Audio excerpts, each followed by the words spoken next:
How Paris became a fashion capital. Have you ever wondered why, when people think about fashion, one city almost always comes to mind? It's not New York, it's not Milan, it's not London, it's Paris. But it didn't become the fashion capital of the world overnight. The story actually begins hundreds of years ago, with kings, revolutions, designers, and even wars shaping what we wear today. Let's go back in time to the king who dressed the nation. In the 17th century, fashion was not about individuality or trends. Clothing mostly reflected social class and local traditions.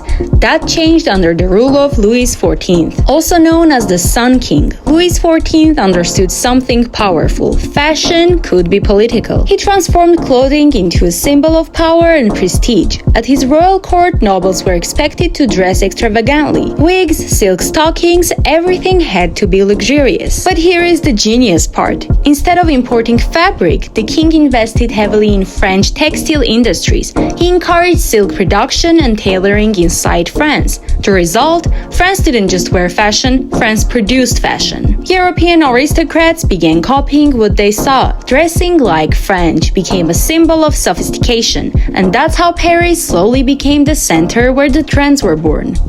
Fashion magazines before magazines. Let's go back to 18th century. This is when something fascinating happened. Fashion dolls. Yes, dolls dressed in miniature outfits shipping across Europe to show the latest styles. We can even say that those dolls acted like early fashion influencers. Later, illustrated fashion journals appeared, spreading trends from Paris even further. Without the internet or photography, Paris still managed to dominate style across continents. But then everything changed. Revolution. The French Revolution in 1789 destroyed aristocratic fashion culture. Luxury clothing suddenly became dangerous. Extravagancy symbolized inequality. For a moment, it looked like Paris might lose its fashion leadership completely. But instead of disappearing, fashion reinvented itself. Fashion became less about royalty and more about individuality. This shift laid the foundation for modern fashion.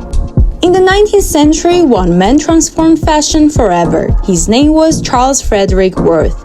Interestingly, he wasn't even French, he was English, but in Paris he opened the first true fashion house. Before Worth, tailors simply followed customer instruction. Worth changed that. He decided the designer would create the vision and client would choose from the designs. For the first time, fashion designers became artists. He introduced seasonal collection, live models, and designer labels. Sound familiar? That's because modern fashion shows started here.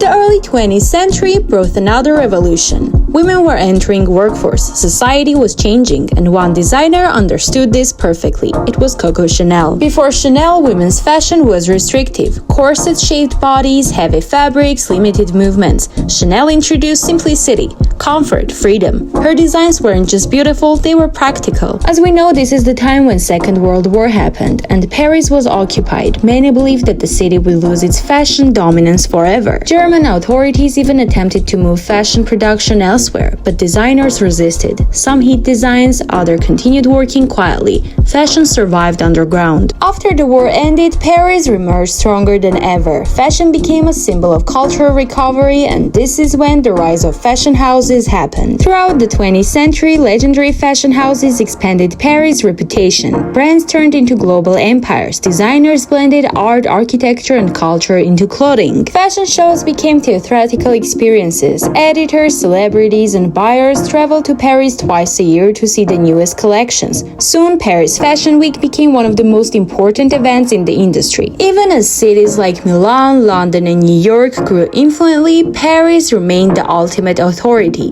Why? Because it combined history with craftsmanship. So this is why Paris is still considered to be the fashion capital of the world.